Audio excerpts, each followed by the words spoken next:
Hello and welcome to another video about vintage baseball cards here on Chris from Missouri. How you doing, Chris? I'm doing great. I'm doing great. I tell you what, I'm going to send out a shirt to you and a hat to you, so we can be identical coming out here. Maybe shave the side. I can't grow this out here, Oh, so okay. you could, but you can shave, and in that way we'll look just like, because your voice, you do the intro better than I do. So no, I'm doing great, man. I'm glad we're finally getting to this. It's all been all my fault, but this is going to be a fun one. Yes, this one is a little shakier here. We are on Who Wore It Better number 40, and not a single Hall of Famer in sight. So it makes it a little more interesting, doesn't it?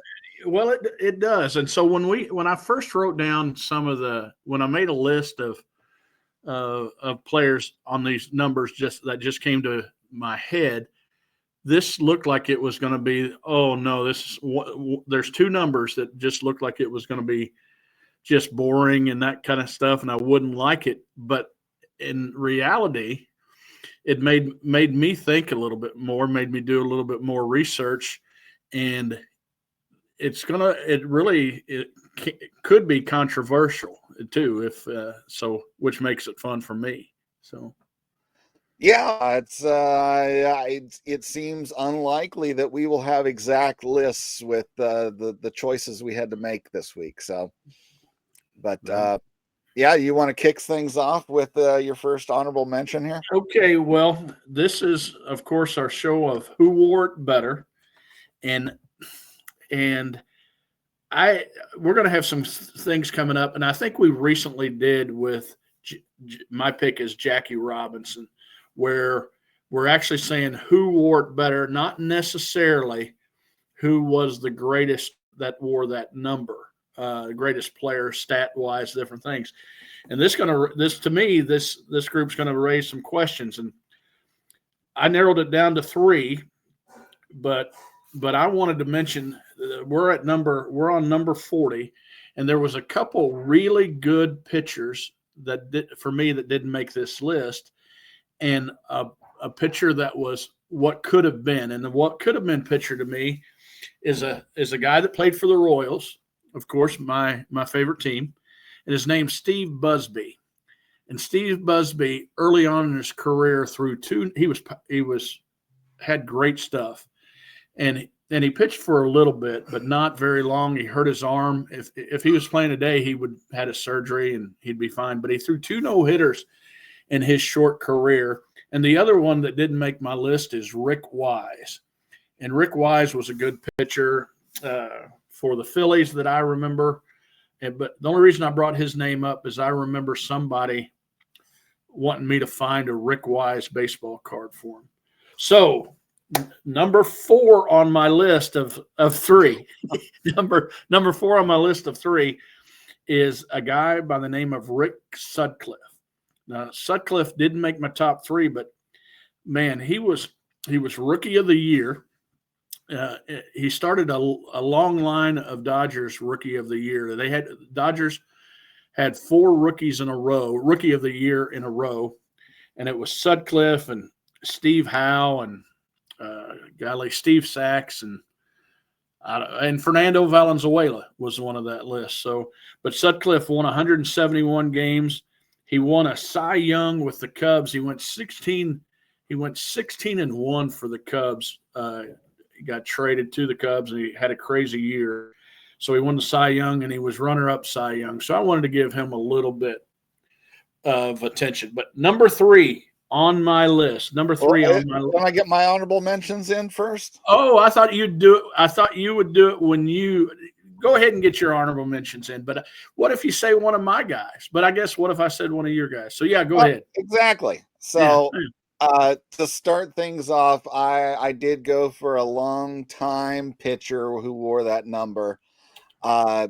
During the time I was watching baseball, he was mostly as a middle relief pitcher for the Dodgers, and later for the Oakland A's was the majority of what I saw him. But digging into this, he was actually started out as a pretty dang good starting pitcher. In fact, his time for the California Angels in the 70s, he had years where he was the ace of that staff and not the big famous flamethrower from Texas. Yeah, Nolan Ryan, in case you hadn't figured that out. And he even had a season in which he could have won the Cy Young, but he got traded mid-season. In 1983, he was leading the American League in ERA at the time of the trade. That was at that point he was with Cleveland. He was leading the ERA. He had the ERA lead at 2.42. He had made the All-Star game for the American League as a starting pitcher, and he got traded to the Dodgers. Completely reversal of fortune once he got to LA. He finished the season for them with a 4-something ERA for their team. So his net ERA ended up being 3-something. But if he would have actually stayed with Cleveland, who knows? He might have won the Cy Young in 1983 instead of, I believe it was. I'm blanking now. A guy with the White Sox, Lamar Hoyt, I think, because he had like 24 wins. Right. Of course, back then they would always give it to the guy with the most wins, so he might have still won it anyways. Because Rick Honeycutt, if he stayed and continued pitching like he did, maybe would have finished with about 20 wins. So he might have got robbed by modern metric eyeballs. Still, regardless. But yeah, Rick Honeycutt, who I've got here with his 85 Fleer card when he came over from to the Dodgers, but 19 years wearing number 40. So wow. And any comments on Rick Honeycutt before I move on?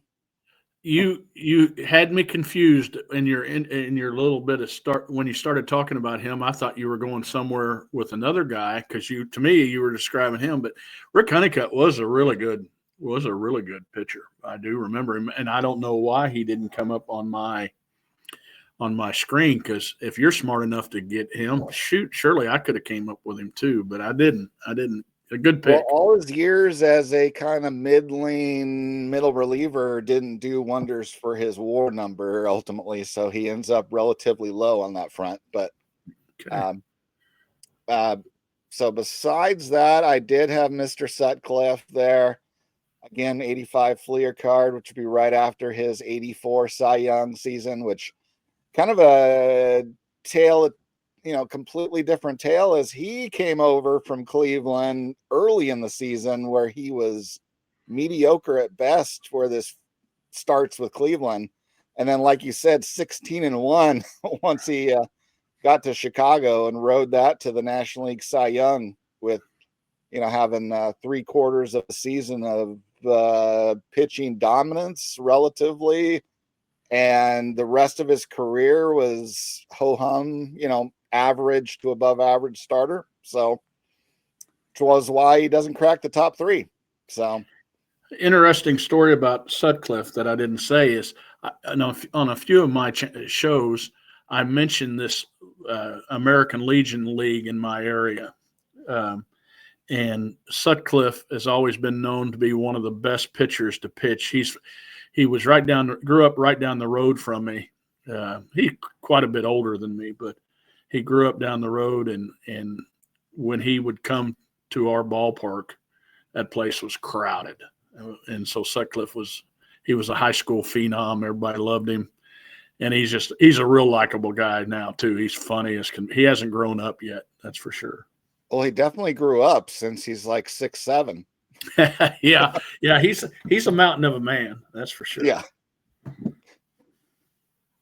All right. So now we are on to number 3. Okay.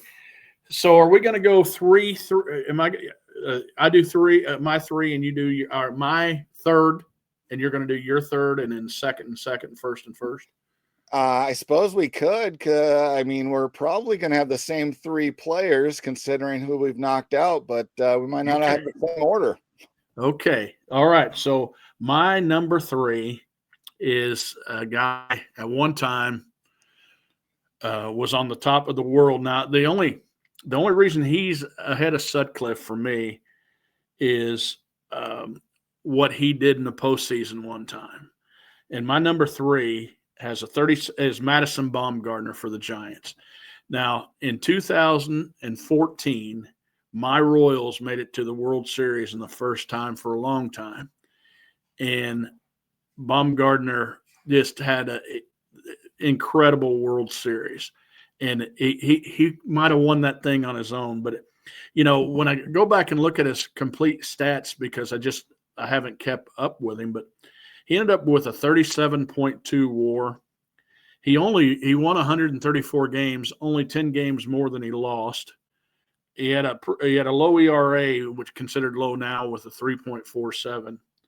He was a 4-time All-Star, but when I think of Madison Bumgarner, I just think of this big burly tough guy that owned the Royals in 2014 World Series.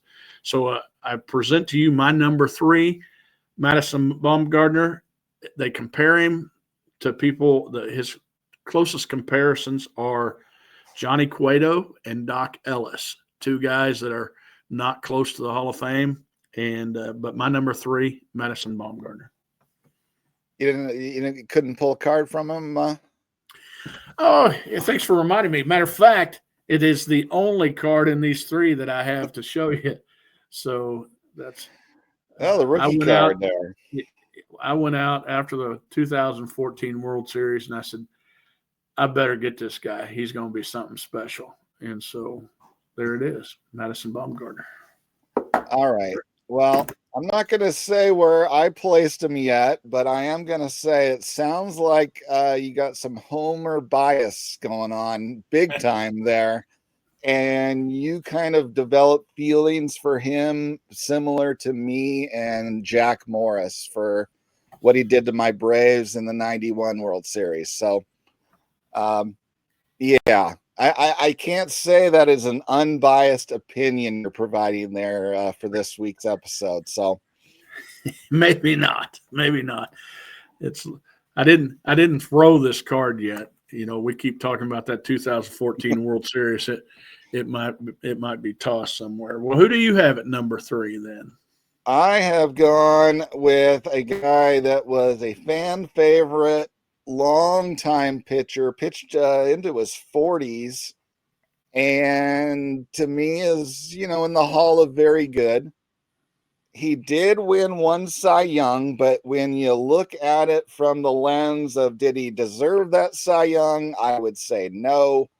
And well, let's just show the only card I have of him, because he is a guy whose post when I quit collecting, and my wall is only filled with Hall of Famers here. But I did actually get a card of him when I opened a pack of 2021 Donruss in my first year back collecting again. And it is apparently a special card because it has him listed with his nickname here of Big Sexy. And that is Bartolo Colon. Looking at his one Cy Young, I would say Johan Santana was robbed. Even Mark Burley had a better season. And it's the old pitcher with 21 wins versus guys that are in the high teens with wins, and the voters being stupid about Cy Youngs for most of the history of that award. So outside of that, the guy was mostly above average, fan favorite. Clearly he had a great personality, but not spectacular in my book to raise him above the number 3 spot. So, okay, well, I have chosen him as well, but you have to wait and see, and you'll know here pretty quick. So where I have him. So You ready for my number 2? Have you put down Bartolo Colon enough that you're ready to move on? I think I have done a thorough analysis at this point. Well, we're going to do a more thorough analysis of him here in a second. And I'm teeter-tottering right now as we speak. So my number 2 on my list, and I don't have a card to show 4 of him. I don't have a slab card, and I'm not getting into my other stuff yet. My number 2 is Frank Tanana. And when you started out describing Frank Tanana, I thought, or when you started talking about Rick Honeycutt, I did mix them up. I am sorry. It's been so long since I prepared for this episode, and Chris delayed me. I gave the description of Frank Tanana having superior seasons to Nolan Ryan, and okay. I totally screwed this thing up. Oh, this is going to be fun, though. We got to keep going on this. This is great. Well, Frank Tanana, I'm going to repeat some of your stuff. He was the ace of the Angels for a little bit, and he was on superstar status where, I mean, he was rising up, and he threw hard. I mean, he was a left-hander that threw hard.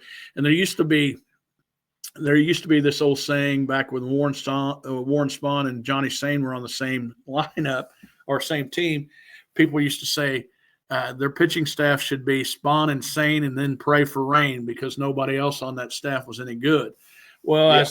as a 10-year-old hearing that my dad say that, I said I came up with Ryan and Tanana, and then everybody go eat a banana. But that was when I was 10 years old. But he is 6th all time on the strikeout list for left-handers. I believe he's 6th or 7th, but I think he's 6th all time for strikeouts left-hander.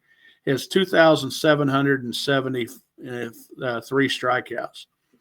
His ERA was 3.66. The reason I have him at 2nd and not 1st is he only won 4 more games than he lost, and I think winning it still should be a big stat. I think it does matter, and but he did have a 57.1 ERA. I mean, a 57.1 WAR, which he is better. He's got an argument to be in the Hall of Fame above some pitchers that are in the Hall of Fame. He was a 3-time All-Star. Like I say, 6th on the all-time strikeout list for left-handers. On the baseball reference sheet, he is compared to Mickey Lolich, Jim Cott, Jack Morris, and Tommy John. I don't think he gets the credit that he deserves. People are forgetting about him over a matter of time. And so my number 2 on my list is Frank Tanana. That is a very solid choice. Once again, I got him in 85 Fleer. And yeah, I was telling the story of Frank Tanana instead of Rick Honeycutt, which I'm sorry, any of you Rick Honeycutt fans out there.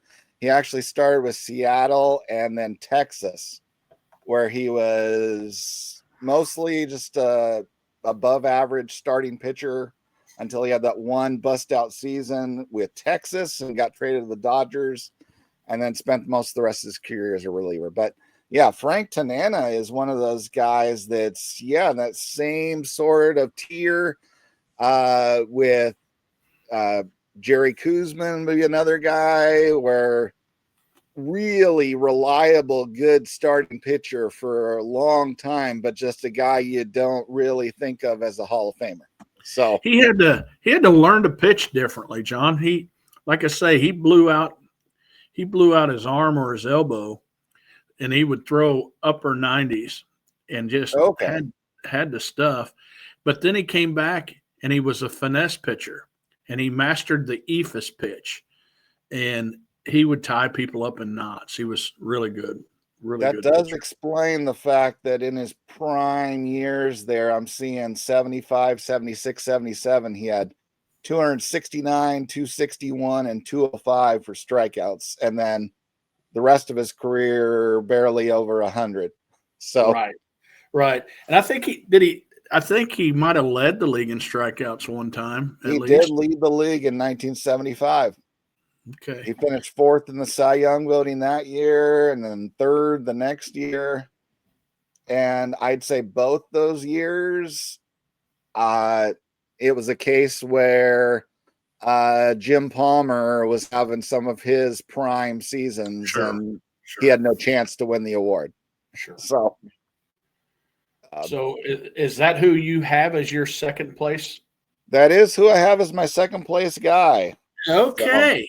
So. Okay. Well, you made a good recovery there. You made a good recovery. It's just, I don't know how many people just stopped watching it after you were making up that stuff about, Rick Honeycutt, but yeah, I completely lost all credibility with that start to this video, didn't I? So, well, that's going to make so my number one pitcher is Bartolo Colon. Now, I almost had Tanana over top of him because Tanana had a better WAR. Tanana had a lot, he had a lot better ERA. So anyway, let's talk about Colon instead of Tanana. Colon had 247 wins and 188 losses. So he had, 60 more wins almost than losses. And, that's pretty good. That's pretty good. He had his ERA. You're a little older than me, so you still more heavily value that stat than because at the end of the day, they don't.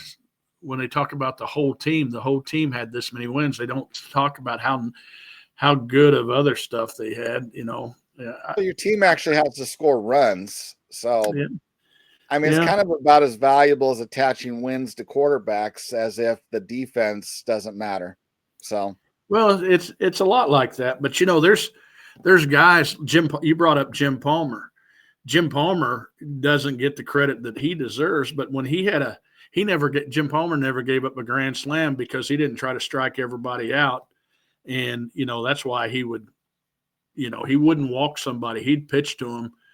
Because he had a lead, so he knew how to pitch. But anyway, that's an argument for a different time for me to prove you wrong on that. But Colon had a really good winning percentage. His ERA was over 4, and then he had 2,500 strikeouts. Now, what is kind of cool is he's the oldest Major League Baseball player to hit his first home run.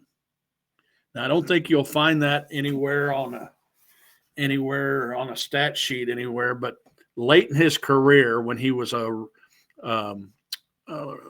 bigger, let's say heftier guy, and he was not a very good hitter, he had a home run down the left field line, and he was excited as a rookie would have been.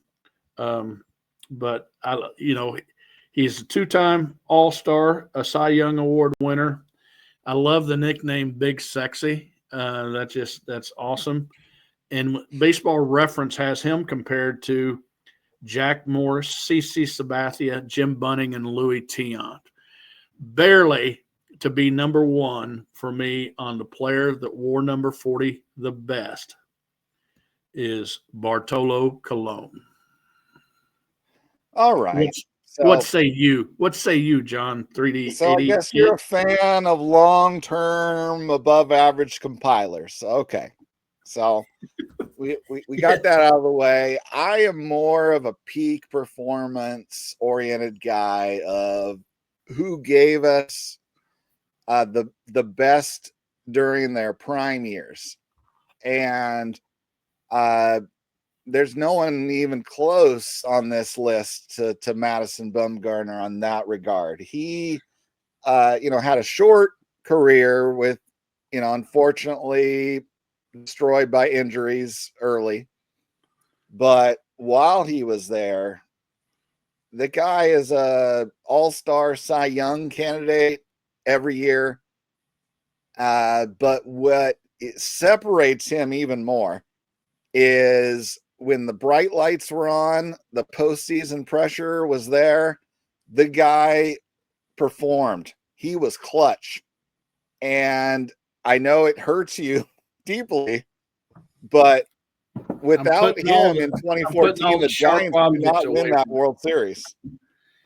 I agree with that part. I agree with they would not have won the World Series without him. And not only that, he finishes his entire career as one of the greatest postseason pitchers. He's in that list. His career stats are a record of 11-1. No, not 11-1, 8-3, with a 2.11 ERA, with 16 games, 14 starts. He had a couple relief appearances because the Giants would use him similar to how the Diamondbacks were using Randy Johnson, or the Mariners, where they'd use him as emergency relief on short rest, even because he was that good for them in the postseason. And his whip is 0.899 in the postseason. Very few players in the history of baseball have topped his proficiency in the postseason. And is Chris frozen? All right, looks like we're back from a little bit of technical difficulties. What the hell happened there, Chris? There was no technical difficulty. I got tired of hearing you talk about Madison Bumgarner in the 2014 World Series, and my computer accidentally fell on the floor and threw up and that kind of stuff. But I'm back now. You're just not pleased with his level of postseason dominance when it impacted your team so directly. But you were talking about complaining about giving pitcher wins, or like giving quarterback wins, and I threw the one-loss record out there because you seem to think it matters, but you basically thought he won the World Series by himself too. Seeing that, you just turned around and gave him credit for that. So, when you have a World Series there where you pitch 3 games, 21 innings, and you give up 1 run total in those 21 innings, then it makes it a little easier for your team to be the winner. Yeah. Yes. I still remember Salvador Perez popping up to end the game, and or we'd be talking about the Royals more. But Bumgarner was a coach's nightmare, though, right? I mean, have you heard the story about him using a fake name to enter a rodeo, to do all these rodeo events under this fake name, so the team wouldn't find out about it, and his insurance company wouldn't find out about it. I have not heard about that one myself. Yeah. So no, he's a good pick. There's no cut and dry. There's a good argument for all 3 of these guys. They're there's rookie of the years, there's Cy Young winners, there's strikeout leaders, there's World Series heroes. So this number 40 is a little bit more fun than what I first originally gave it credit for. Any thoughts on that? To me, I felt like, Bartolo Colon had the longest career that was, to me, the most just above average the whole time. And Frank Tanana had a pretty awesome peak, no exposure to postseason play, and then just a mid-lane, really long career that, reminds you of maybe Jamie Moyer or something for the second half of his career. Whereas Bumgarner had superior, peak time, as well as then that postseason time, and just injuries stopped him from having the mediocre second half of a career. I mean, maybe it's a case where guys make so much money they don't bother to come back when they're suffering injuries anymore. Yeah, I wonder how much.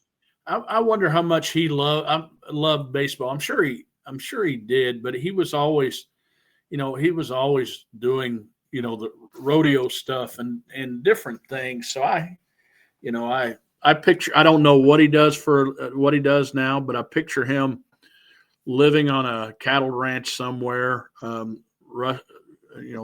rustling calves and throwing, you know, and beating up cows and all that kind of stuff, and just being a tough old farmer, because he was a tough guy too. So yeah.